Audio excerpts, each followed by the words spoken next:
Welcome to రవికిరణాలు TV. బులెటిన్లో ముందుగా headlines చూద్దాం. విద్యుత్ రంగంపై శ్వేతపత్రం విడుదల చేసిన చంద్రబాబు ప్రభుత్వంలోని అన్ని శాఖల్లో భయంకరమైన పరిస్థితులు ఉన్నాయని వెల్లడి. శ్వేతపత్రాల ద్వారా ప్రజలకు వాస్తవాలు తెలియజేస్తున్నామని స్పష్టీకరణ.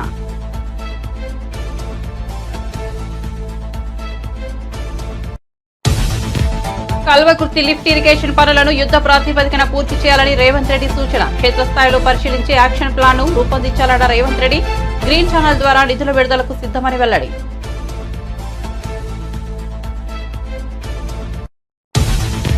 పార్టీ ఫిరాయింపులకు శ్రీకారం చుట్టిందే కాంగ్రెస్ అని కేటీఆర్ విమర్శ. ఫిరాయింపుల నిరోధక చట్టాన్ని కఠినతరం చేస్తామని గాలికి వదిలేసిందని ఆగ్రహం.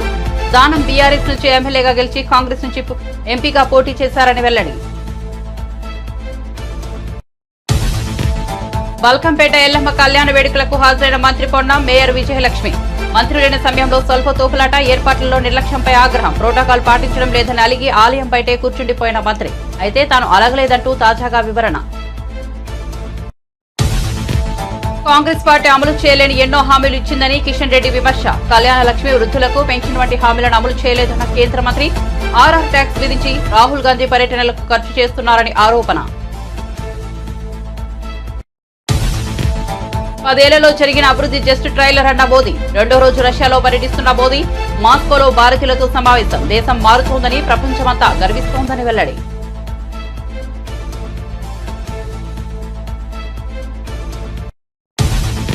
రెండు 2026 నాటికి భోగాపురం ఎయిర్పోర్ట్ పూర్తి చేస్తామన్న కేంద్ర మంత్రి రామ్మోహన్ నాయుడు. ఎల్లుండి భోగాపురం ఎయిర్పోర్ట్ ను సందర్శించనున్న సీఎం చంద్రబాబు. నేడు సీఎం పర్యటన ఏర్పాట్లను పర్యవేక్షించిన కింజరపు రామ్మోహన్ నాయుడు. విజయవాడలో కిడ్నీ రాకెట్ అంశంపై హోంమంత్రి అనిత ఆరా. చర్యలకు ఆదేశం. గుంటూరు కలెక్టర్, ఎస్పీ, విజయవాడ సిపితో ఫోన్. డబ్బు ఆశ చూపి కిడ్నీ కొట్టేసిన ఆసుపత్రిపై చర్యలు తీసుకోవాలని విజయవాడ సిపికి ఆదేశం. వార్త వివరాల్లోకి వెళ్తే ఏపీ ముఖ్యమంత్రి చంద్రబాబు రాష్ట్ర విద్యుత్ రంగంపై శ్వేతపత్రం విడుదల చేశారు. ఈ సందర్భంగా ఆయన మాట్లాడుతూ ప్రజలు గెలవాలి, రాష్ట్రం నిలబడాలి అనే పిలుపునిచ్చామని, ప్రజలు గెలిచి కూటమిని గొప్ప స్థానంలో నిలబెట్టారని కృతజ్ఞతలు తెలియజేశారు. ప్రభుత్వంలోని అన్ని శాఖల్లో భయంకరమైన పరిస్థితులు ఉన్నాయని తెలిపారు. శ్వేతపత్రాల ద్వారా ఆయా శాఖల గురించి ప్రజలందరికీ వాస్తవాలు చెప్పాలన్నదే తమ ప్రయత్నమని చంద్రబాబు స్పష్టం చేశారు. సమర్థవంతమైన పాలన వల్లే పేదలకు మెరుగైన ప్రయోజనాలు అందుతాయని, బాధ్యత లేని పరిపాలన వల్ల అనేక కష్టాలు ఎదురవుతాయని వివరించారు. గత ప్రభుత్వం ఎంత నష్టం చేసిందో ప్రజలకు చెబుతున్నామని అన్నారు. ఒకసారి చూస్తే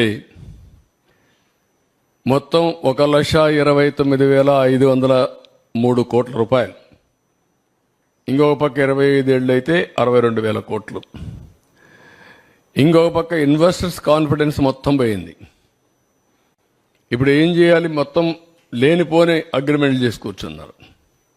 ఇవన్నీ ఇప్పుడు మళ్ళీ ఎట్లా హ్యాండిల్ చేయాల్సిన అవసరం ఉంది. ఇప్పటి నుంచి సీరియస్గా ఆలోచిస్తున్నాం. పవర్ కట్స్ లేకుండా క్వాలిటీ పవర్ ఎట్టివ్వాలి, రిలయబుల్ ఎట్టివ్వాలి, అఫోర్డబుల్ రేట్స్ ఎట్ రావాలి. అదే సమయంలో ఎనర్జీ సెక్టర్ కూడా ర్యాపిడ్గా ట్రాన్స్ఫార్మ్ అవుతా ఉంది. చాలా మార్పులు చేర్పులు వస్తున్నాయి, ఊహించిన పరిణామాలు వస్తున్నాయి. ఇవన్నీ కూడా అధ్యయనం చేసుకుని ఏదైతే ఒకప్పుడు 1.0 నేనే పవర్ సెక్టర్ రిఫార్మ్ తీసుకొచ్చాం, సెకండ్ పవర్ సెక్టర్ రిఫార్మ్స్ 2.0 తీసుకొచ్చాం, ఇప్పుడు 3.0 పవర్ సెక్టర్ రిఫార్మ్స్ ఎట్లా ట్రాన్స్ఫార్మ్ చేయాలనో, ఈ సెక్టర్ని ఎట్లా రివైవ్ చేయాలి, రీస్ట్రక్చర్ చేయాలి, రీబిల్డ్ చేయాలి. ఈ మూడు కూడా చేయాల్సిన అవసరం ఉంది. దానికోసం ఆలోచిస్తున్నాం. ఇది బిగ్గెస్ట్ ఎక్సర్సైజ్. నేను అందుకే చాలాసార్లు మీకు చెప్పాను, నా లైఫ్లో ఇలాంటి వ్యవస్థలు విధ్వంసమైన సందర్భం ఎప్పుడూ చూడలేదు. 4వసారి నేను ముఖ్యమంత్రి. 4వసారి ముఖ్యమంత్రి అయిన తర్వాత ఈ సెక్టరే ఒక ఎగ్జాంపుల్. 2014లో 22.5 మిలియన్ యూనిట్లు కరెంటు కొరతుంది. దాన్ని 3 నెలలు అధిగమించాను. అక్కడి నుంచి రిఫార్మ్ తీసుకొచ్చి రేట్లు పెంచకుండా నాణ్యమైన కరెంట్ ఇచ్చాం. అంత మునుపు 94-95 దేశమంతా ఉంది ఆ సమస్య, నాకొక్కడికే కాదు. అప్పుడే పవర్ సెక్టర్ రిఫార్మ్స్ తీసుకొచ్చాం.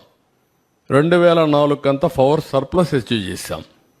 ఈరోజు పరిస్థితి ఏంటంటే అప్పులు కట్టాలి, మళ్ళీ ఈ వ్యవస్థను ఘాట్లో పెట్టాలి, మళ్ళీ ప్రజలకు ఏదైతే హామీ ఇచ్చామో ఆ రిఫార్మ్ తీసుకొచ్చి భారం లేకుండా చేయాల్సిన బాధ్యత ఉంది. ఒక పక్క చూస్తే మోయలేనంత భారం, ఇంకొక పక్క చూస్తే మా మీద ఎక్కడ లేని అభిమానం.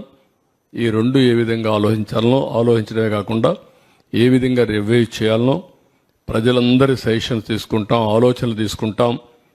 ఎంత తొందరగా వీలైతే అంత తొందరగా ఈ వ్యవస్థను ఘాట్లో పెట్టడానికి ఎన్ని ప్రయత్నాలుంటే అన్ని ప్రయత్నాలు చేస్తాం.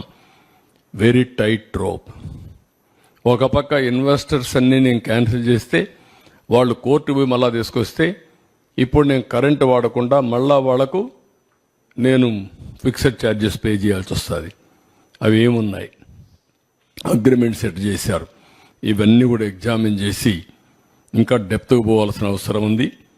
ప్రైమరీగా నేను ఇస్తానన్న వైట్ పేపర్స్లో ఇది ఒక ముఖ్యమైన వైట్ పేపర్. ఇది వైటల్ కూడా. పవర్ సెక్టర్ అనేది చాలా ముఖ్యం. ఎందుకంటే ఇంకా రాబోయే రోజుల్లో ఆల్ వెహికల్స్ అన్నీ కూడా ఎలక్ట్రికల్ వెహికల్స్ వచ్చేస్తాయి. ఎవ్రీవేర్ సోలార్ విండ్ వస్తుంది. ఇంకా మనం ముందుకు పోతే హైబ్రిడ్ మోడల్లో కానీ తయారు చేసుకోగలిగితే టోటల్గా కాస్ట్ కూడా తగ్గించే అవకాశం వస్తుంది. కల్వకుర్తి లిఫ్ట్ ఇరిగేషన్ పై అధికారులకు ముఖ్యమంత్రి రేవంత్ రెడ్డి కీలక ఆదేశాలు జారీ చేశారు. మహబూబ్ నగర్ కలెక్టరేట్ లో ఆయన అధికారులు ప్రజాప్రతినిధులతో సమీక్ష నిర్వహించారు. ఈ సందర్భంగా మాట్లాడుతూ కల్వకుర్తి లిఫ్ట్ ఇరిగేషన్ పనులను యుద్ధ ప్రాతిపదికన పూర్తి చేయాలని సూచించారు.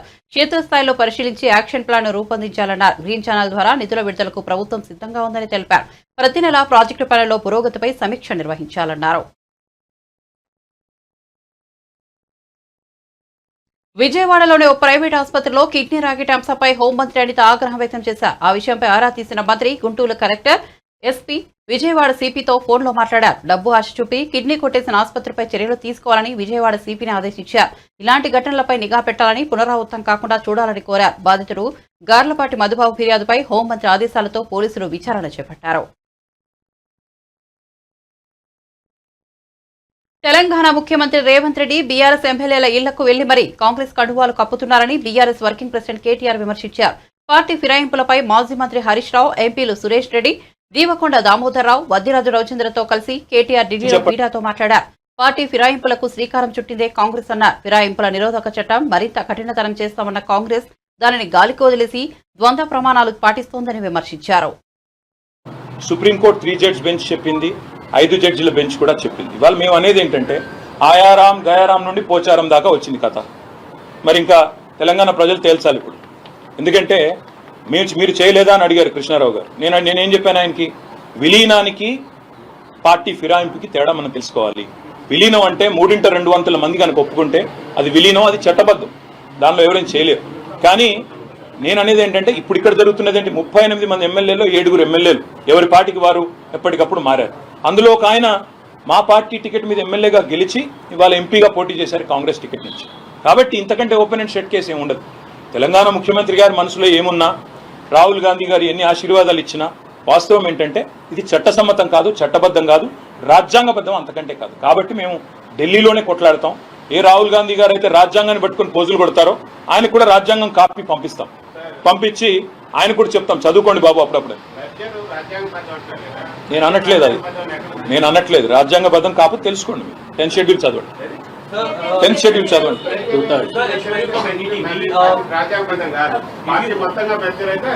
సరే బ్రదర్, ఇప్పుడు మీకు నాకు వాదం ఎందుకు, మీకు అంతే, మీరు చదువుకోండి, నేనేం చెప్పలేను. సరే okay. Very who statement? The MLAs and the MPs that are elected, they say that it is their individual right and this right has been given to them by the Constitution of India. What's your stand on it? And secondly, you are alleging that 50 crores to 100 crores rupees must have been given by the Congress party to these MPs and MLAs. Will you demand a thorough investigation into this case? Brother, I don't think you followed what I said. I said that Siddaramaiah ji जो कर्नाटका के मुख्यमंत्री, उन्होंने स्वयं कहा कि उनके MLAs को आज 50-50 करोड़ देखे बीजेपी खरीद रही है. मैं इसलिए सिद्धरामैया जी से, राहुल जी से, खड़गे जी से पूछ रहा हूं कि अगर कर्नाटक में अगर दाम जो है, वहां की रेट जो है, अगर 50 करोड़ है, तेलंगाना में कितना दे रही है कांग्रेस? ये मैं पूछ रहा हूं. कर्नाटक में एक नीति, यहाँ पे दूसरे जगह कोई और नीति नहीं होगी. आप जैसा आपने कहा ये सिद्धरामैया जी का कहना है, मेरा नहीं, आप देख लो। और दूसरी बात, एमएलए का कोई राइट, इंडिविजुअल राइट नहीं होता brother. You are bound by constitution, you are bound by your party law. MLA का अपना खुद का कोई ओपिनियन या उसका खुद का कोई मन नहीं होता, इसलिए तो एंटी डिफेक्शन लॉ आया इंडिया में 1985 में। 2/3 अगर मिलता है तो मर्जर होता है वो लेजिस्लेचर का। इस हद तक कानून साफ है, उसके बारे में भी काफी सारे जजमेंट है। I can give you a copy to read. All I am saying, of course we'll go to election commission of India, we'll approach supreme court, we'll meet Lok Sabha speaker, we'll meet Rajya Sabha chairman, we'll also meet president of India. We will plan our course of action in days to come. KTR గారు हम फिर वापस आएंगे 4-5 दिन। మీ రెండు టర్ముల్లో జరిగింది నైతికంగానే జరిగింది అనొచ్చు. మళ్ళీ అదే చెప్తున్నాను, నైతికత అన్న దానికంటే రాజ్యాంగబద్ధమా చట్టబద్ధమా కాదు. రాజ్యాంగబద్ధమైనది ఏదైతే ఉన్నదో 2/3 అనేది వాళ్ళ రాజ్యాంగంలో ఉంది. నైతికత కూడా అవసరం, కానీ నైతికత ఒక్క మాకే కాదు కదా, అందరికీ ఉండాలి కదా.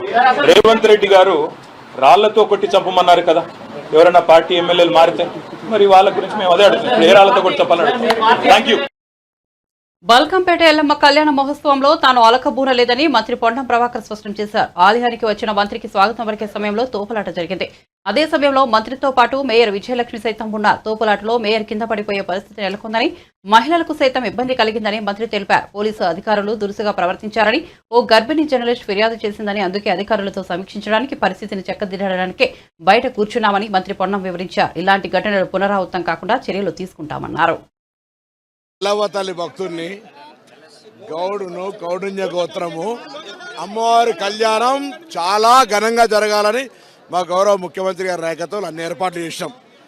ఇక్కడికి నేను మేయర్ గారు వచ్చిన తర్వాత కొంత సామాన్యంగా మహిళలు వాళ్ళంతా ఇబ్బంది పడి కింద పడే పరిస్థితులల్లో పరిస్థితిని చక్కదిద్దడానికి అక్కడ కూర్చున్నా. మీడియా దృష్టిలో అది అలిగినైతే నేనేం చేయలేము. మేము అమ్మవారి భక్తులము, మేము ఇక్కడ అధికార హోదాతోటి కాదు. సో భక్తులుగా ఎక్కడ కూడా అటువంటి అంశం గురించి కాదు, కానీ ఒక సంఘటన ఎక్కడ ఒక ఐపీఎస్ అధికారి ఉండాలి, ఒక ఏర్పాట్లు సమీక్షించాలి. ఇది అనేక రివ్యూలో చెప్పినాం. ఖచ్చితంగా అక్కడ ఉండేటువంటి మేనేజ్మెంట్ లోపం జరిగింది. దానికి సంబంధించి నేను గౌరవ ముఖ్యమంత్రి గారు కూడా దాని మీద ఆరాధిస్తూ ఉన్నారు. సిపి గారికి డీజీపీ గారు కూడా చెప్పినాం. ఇది సాక్షాత్ మేయర్ గారు కింద పడే పరిస్థితిని వేరే మహిళలకు కూడా ఇబ్బంది అయింది. కొంత జర్నలిస్ట్ కూడా ఒక గర్భిణి ఎవరు ఇబ్బంది పడ్డటువంటి పరిస్థితి. అంతే తప్ప వాళ్ళ కన్సర్న్ తప్ప మేము ఇక్కడ భక్తులుగా అటువంటి అనవసరపు వార్త దయచేసి బంద్ చేయండి. అది తప్పేమున్నది, బరాబర్ లేడీస్ కింద పడుతుంటే నేను సీరియస్ కావద్దా, చూస్తూ ఊరుకోవాలా? ఆడవాళ్ళు జర్నలిస్టు, ఒక గర్భిణీ జర్నలిస్టు, నేను గర్భిణి అంటే కూడా ఒక పోలీసు దురుసుగా ప్రవర్తించిన చెప్తుంటే నేను సీరియస్ కావాల్సిన అవసరం నాకు బాధ్యత లేదా? ఈ ఏర్పాట్లను పర్యవేక్షణ నువ్వేనమ్మా? ఏర్పాట్లను పర్యవేక్షణ ఉందా? తెలుసు కదా, మీరు చూసారు కదా, మీరు మాట్లాడింది కదా. ఏర్పాట్లను పర్యవేక్షించినటువంటి జిల్లా ఇన్ఛార్జ్ మంత్రిగా గౌరవ ముఖ్యమంత్రి గారి ఆదేశం మేరకు అన్ని కార్యక్రమాలు సవ్యంగా జరగాలి. కొద్దిగా ఇబ్బంది అయినప్పుడు నేను మేయర్ గారు ఆడ కూర్చొని దాన్ని సరిదిద్దడానికి, పరిస్థితుల్ని కంట్రోల్ చేయడానికి చేసాం తప్ప రాంగ్ ఇంటరప్షన్ ఇవ్వకండి. మేము అమ్మవారి భక్తుని దీన్ని చూసుకొని భవిష్యత్తులో నేను గౌరవ ముఖ్యమంత్రి గారు ఆదేశించినారు. సీరియస్గా పోలీసులు తప్పకుండా శాంతి భద్రతల పని, దేవాదాయ శాఖ ఏర్పాట్ల పని, మిగతా శాఖలన్నీ సక్రమంగా జరగాలని కోరుకుంటా ఉన్నాం. కళ్యాణం చాలా వైభవంగా అయింది. మేము అనుకున్న ప్రకారంగానే అయింది. కొంచెం అన్న చెప్పినట్టు కొంచెం ఇబ్బందులు ఎక్కడైతే, అది కూడా మేము ప్రజలకు ఇబ్బంది కాకూడదు అనేసి అక్కడే కార్ దిగి రావడం జరిగింది. అండ్ మహిళలకి ఎస్పెషలీ మీరు రిపోర్టర్ కంప్లైంట్ చేస్తేనే మేము కూడా అక్కడ కూర్చుని వేరే మహిళల్ని కూడా అంటే సాఫీగా వాళ్ళు రావాలని పోలీస్కి ఇన్స్ట్రక్షన్స్ ఇవ్వడమే జరిగింది. కానీ ఏ విధంగా కూడా అలగడం అంటే అమ్మవారి దగ్గర మేము ఎందుకు అలగాల? మా గవర్నమెంట్లో మేము అలిగితే ఇది ఎక్కడ ఇది న్యాయము?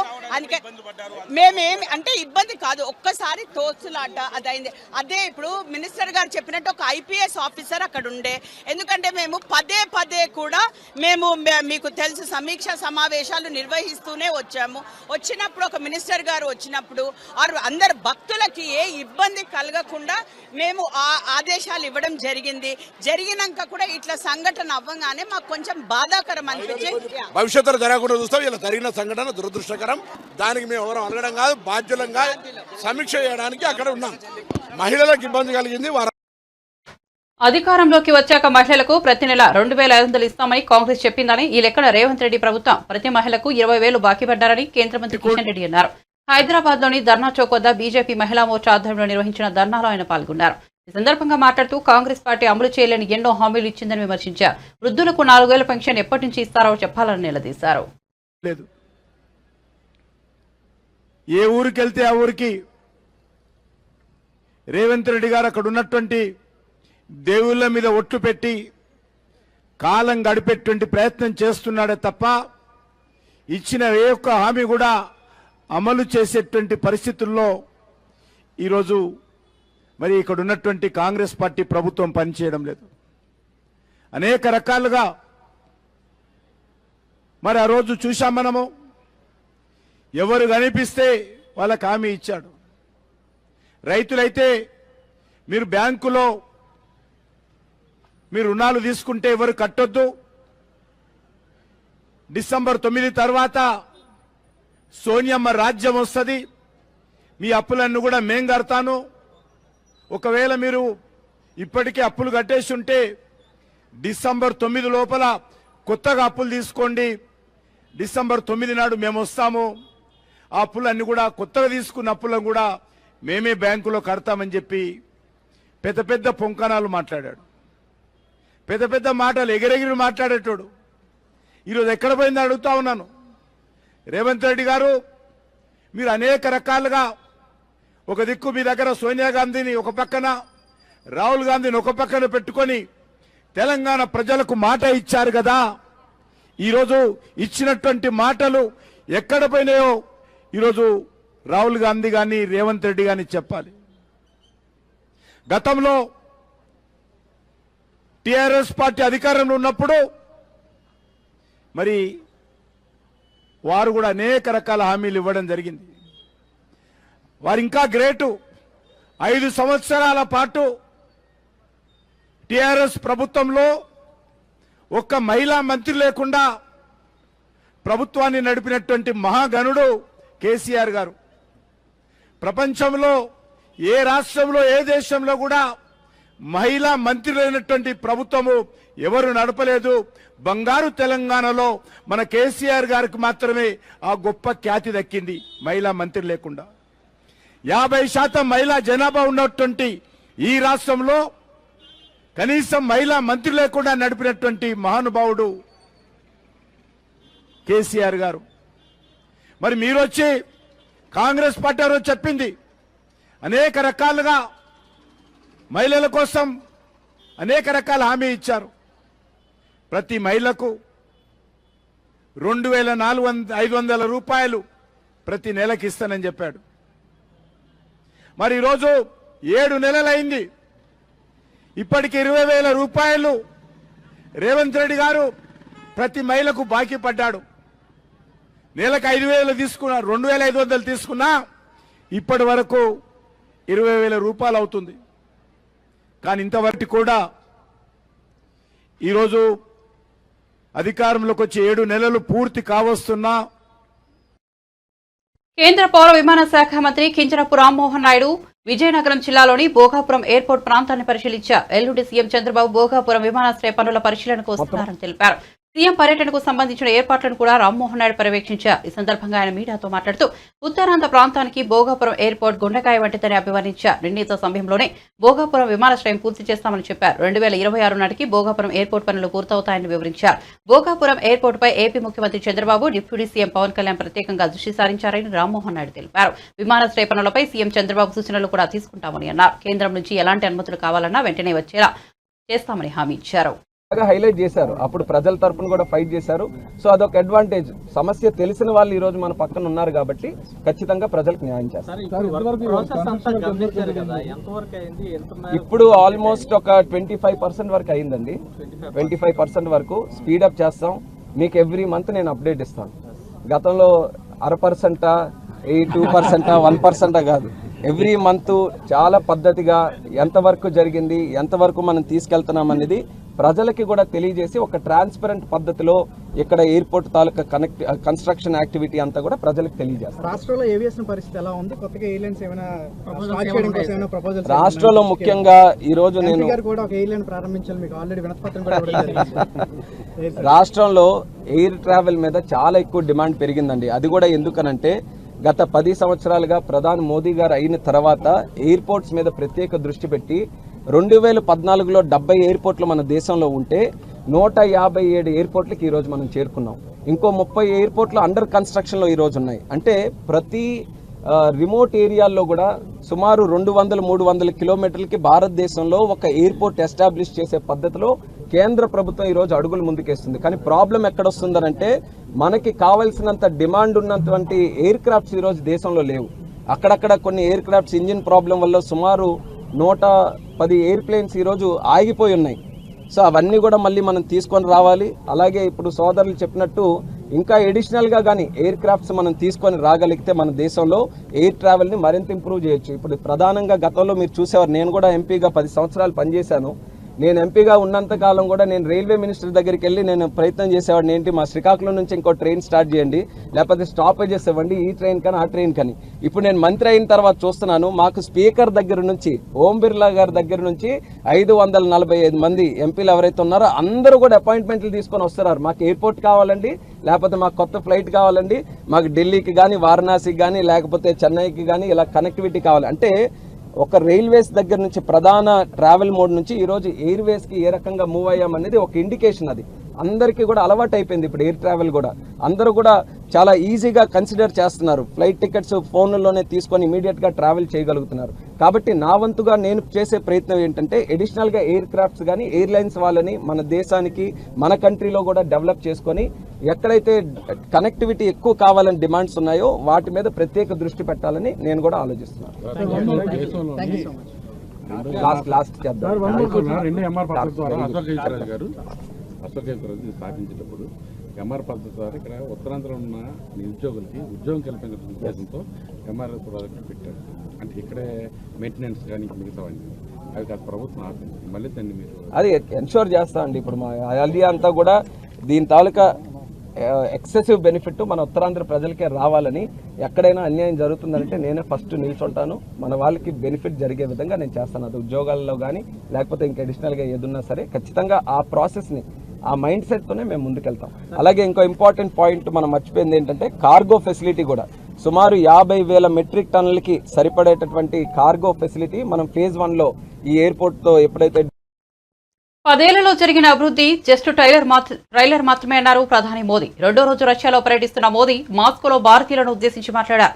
దేశం మారుతోందని, ప్రపంచమంతా గర్విస్తోందన్నారు. విదేశాల్లో ఉంటున్న భారతీయులు దేశాన్ని చూసి గర్విస్తున్నారని అన్నారు. మహిళలను లక్షాధికారులను చేస్తున్నామన్నారు. భారత్ లో పేదల కోసం 3 కోట్ల ఇళ్లు నిర్మిస్తున్నామని చెప్పారు. భారత్ G20 సదస్సును సమర్థవంతంగా నిర్వహిస్తుందన్నారు మోదీ.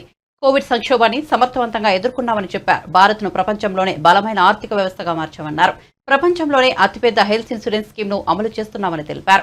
2024 ముందు దేశం నిరాశతో ఉండేది, ఇప్పుడు ఆత్మవిశ్వాసంతో నిండి ఉందన్నారు మోదీ. के पावर का एहसास होता है, उनको लगता है देश बदल रहा है. आज जब भारत डिजिटल पेमेंट्स के नए रिकॉर्ड बना रहा है, आज जब भारत L1 पॉइंट से सूरज की परिक्रमा पूरी करता है, आज जब भारत दुनिया का सबसे ऊंचा रेलवे ब्रिज बनाता है, आज जब दुनिया की सबसे ऊंची स्टैच्यू बनाता है, तो दुनिया कहती है वाकई भारत बदल रहा है.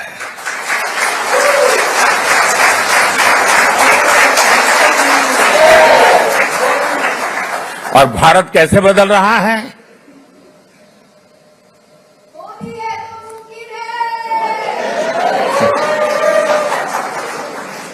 कैसे बदल रहा है?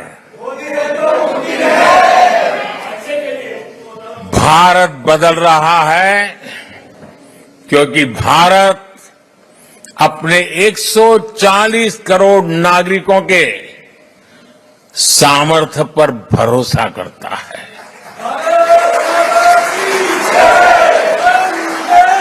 विश्व भर में फैले हुए भारतीयों का सामर्थ्य पर भरोसा करता है, गर्व करता है। भारत बदल रहा है क्योंकि 140 करोड़ भारतीय अब भारत को विकसित देश बनाने का सपना संकल्प लेकर के पूरा करना चाहते हैं। इसके लिए आप दिन रात मेहनत करते हो।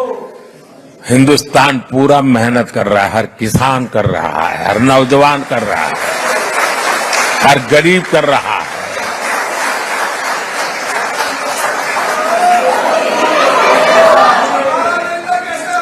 आज दुनिया के अलग हिस्सों में जो मेरे भारतीय भाई बहन रहते हैं, आप सभी भारतीय अपनी मां బులెటిన్ ముగించే ముందు హెడ్లైన్స్ మరోసారి చూద్దాం. విద్యుత్ రంగంపై శ్వేతపత్రం విడుదల చేసిన చంద్రబాబు ప్రభుత్వంలోని అన్ని శాఖల్లో భయంకరమైన పరిస్థితులు ఉన్నాయని వెల్లడి. శ్వేతపత్రాల ద్వారా ప్రజలకు వాస్తవాలు తెలియజేస్తున్నామని స్పష్టీకరణ.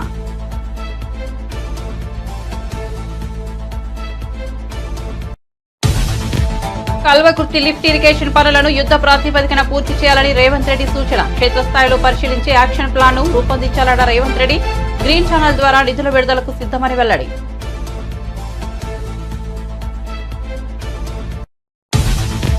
పార్టీ ఫిరాయింపులకు శ్రీకారం చుట్టిందే కాంగ్రెస్ అని కేటీఆర్ విమర్శ. ఫిరాయింపుల నిరోధక చట్టాన్ని కఠినతరం చేస్తామని గాలికి వదిలేసిందని ఆగ్రహం.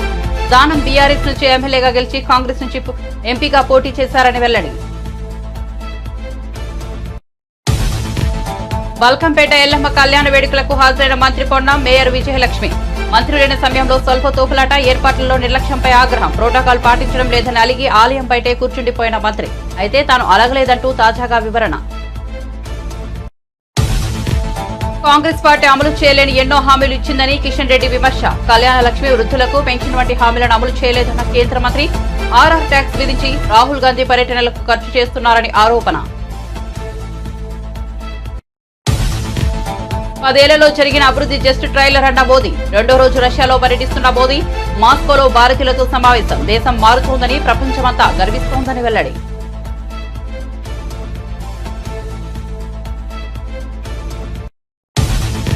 రెండు 2026 నాటికి భోగాపురం ఎయిర్పోర్ట్ పూర్తి చేస్తామన్న కేంద్ర మంత్రి రామ్మోహన్ నాయుడు. ఎల్లుండి భోగాపురం ఎయిర్పోర్ట్ ను సందర్శించనున్న సీఎం చంద్రబాబు. నేడు సీఎం పర్యటన ఏర్పాట్లను పర్యవేక్షించిన కింజరపు రామ్మోహన్ నాయుడు. విజయవాడలో కిడ్నీ రాకెట్ అంశంపై హోంమంత్రి అనిత ఆరా. చర్యలకు ఆదేశం. గుంటూరు కలెక్టర్, ఎస్పీ, విజయవాడ సిపితో ఫోన్. డబ్బు ఆశ చూపి కిడ్నీ కొట్టేసిన ఆసుపత్రిపై చర్యలు తీసుకోవాలని విజయవాడ సిపికి ఆదేశం. మరిన్ని అప్డేట్స్ కోసం చూస్తూనే ఉండండి రవికిరణాలు టీవీ.